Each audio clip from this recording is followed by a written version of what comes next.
2 குறிப்பேடு அதிகாரம் 35. யோசியா பாஸ்காவை கொண்டாடல்.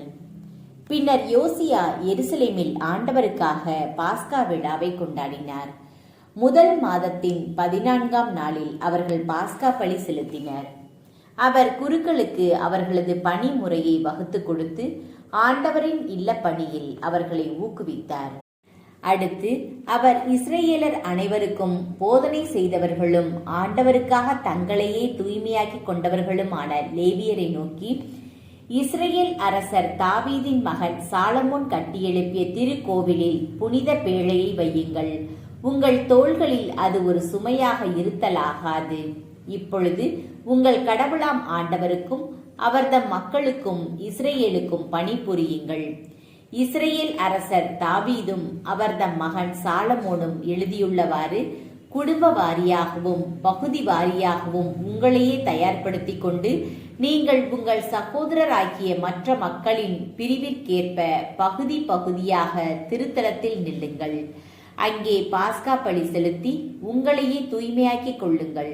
மேலும் உங்கள் சகோதரர் மோசே மூலம் வந்துள்ள ஆண்டவரின் வாக்கிற்கேற்ப வாழுமாறு அவர்களையும் தயார்படுத்துங்கள் என்று கூறினார். அங்கிருந்த மக்கள் பாஸ்கா பலிக்கென அவர்களின் எண்ணிக்கைப்படி செம்மறி ஆட்டுக்குட்டிகளும் வெள்ளாட்டுக்குட்டிகளுமாக மொத்தம் 30,000 காளைகள் 3000 அரசர் யோசியா தம் உடைமையிலிருந்து அளித்தார். அவருடைய தலைமை அலுவலர் மக்களுக்கும் குருக்களுக்கும் லேவியருக்குமாக தன்னார்வ காணிக்கை அளித்தனர். ஆண்டவரின் இல்ல தலைமை அதிகாரிகளான இல்கியா, செக்கரியா, எகியேல் ஆகியோரும் பாஸ்கா பலிக்காக 2600 ஆட்டுக்குட்டிகளையும் 300 காளைகளையும் அளித்தனர். மேலும் கொனனியா, அவன் சகோதரரான செமாயா, நெத்தனியேல், லேவியர் தலைவர்களான அசபியா, எயியேல், யோசபாத்து ஆகியோரும் லேவியருக்கு பாஸ்கா பலிக்கென 5000 ஆட்டுக்குட்டிகளையும் 500 காளைகளையும் அளித்தனர். அரசரின் கட்டளைப்படி குருக்கள் அவர்களுக்குரிய இடத்தில் நிற்க, லேவியர் தங்கள் பிரிவின்படி காத்திருக்க பாஸ்கா பலி தயாரிக்கப்பட்டது. அவர்கள் பாஸ்கா பலிக்குரிய ஆட்டுக்குட்டிகளை வெட்டினர். குருக்கள் அவற்றின் குருதியை தங்கள் கைகளில் பிடித்து தெளிக்க லேவியர் தோலுரித்தனர். மேலும் மோசேயின் நூலில் எழுதியுள்ளவாறு மக்கள் ஆண்டவருக்கு எரிபலி செலுத்தும்படி அவர்கள் மூதாதையர் குடும்ப முறைப்படி ஆடுகளையும் காளைகளையும் பிரித்து கொடுத்தனர். பின்னர் அவர்கள் பாஸ்கா ஆட்டுக்குட்டியை திருச்சட்ட முறைமைப்படி தீயில் வாட்டினர். புனித காணிக்கைகளை பானைகள், சட்டிகள், கொப்பரைகள் ஆகியவற்றில் சமைத்து மக்கள் எல்லாருக்கும் விரைவாக பகிர்ந்தளித்தனர். இவ்வாறே தங்களுக்காகவும் குருக்களுக்காகவும் பாஸ்காவை ஆயத்தம் செய்தனர். ஆரோனின் மக்களான குருக்கள் எரிபலியையும் கொழுப்பானவற்றையும் இரவு வரை செலுத்தியதால் லேவியர் தங்களுக்காகவும் ஆரோனின் புதல்வர்களான குருக்களுக்காகவும் ஆயத்தம் செய்தனர். மேலும் ஆசாபின் வழி மரபினரான பாடகர் தாவீது, ஆசாபு, ஏமான், அரசரின் திருக்காட்சியாளர் எதுத்தூன் ஆகியோரின் கட்டளைக்கேற்ப தமக்கு குறிக்கப்பட்ட இடத்தில் நின்றனர். வாயிற்காப்போர் ஒவ்வொரு வாயிலிலும் நின்றிருந்தனர். அவர்கள் தங்கள் பணி முறையிலிருந்து வழுவவில்லை. ஏனெனில் அவர்கள் சகோதரர்களான லேவியர் அவர்களுக்காக பாஸ்காவை ஆயத்தம் செய்தனர்.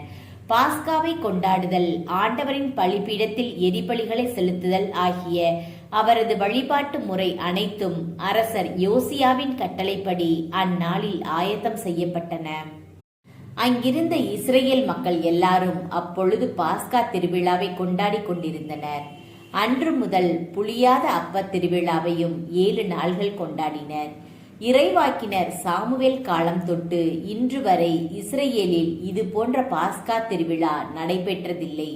யோசியாவும் குருக்களும் லேவியரும் அங்கிருந்த யூதா இஸ்ரேல் மக்கள் எல்லாரும் எருசலேம் வாழ் மக்களும் பாஸ்கா விழாவை கொண்டாடியது போல் இஸ்ரேல் அரசர்களில் எவரும் கொண்டாடியதில்லை.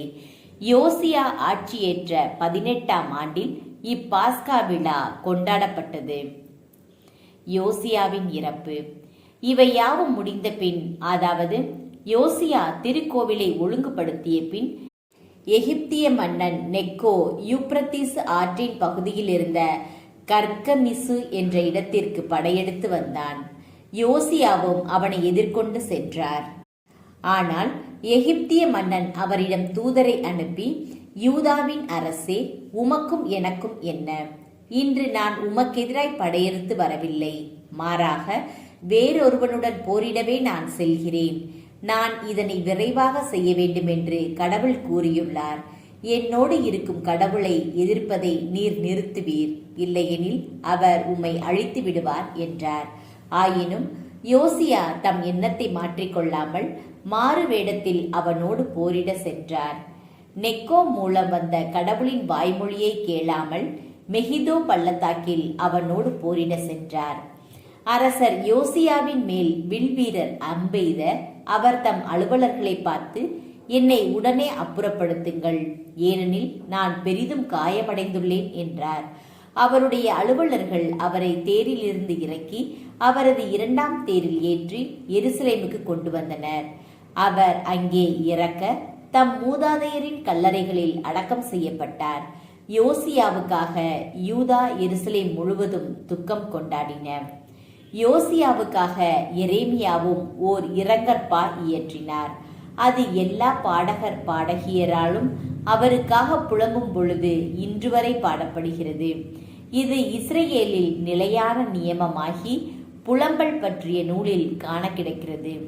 யோசியா ஆட்சியின் மற்ற நிகழ்ச்சிகளும் ஆண்டவரின் சட்டத்திற்கேற்ப அவர் செய்த அவருடைய பக்தி செயல்களும் தொடக்கம் முதல் இன்று வரை எல்லாமே இஸ்ரேல் யூதா அரசர்களின் குறிப்பேட்டில் எழுதப்பட்டுள்ளன.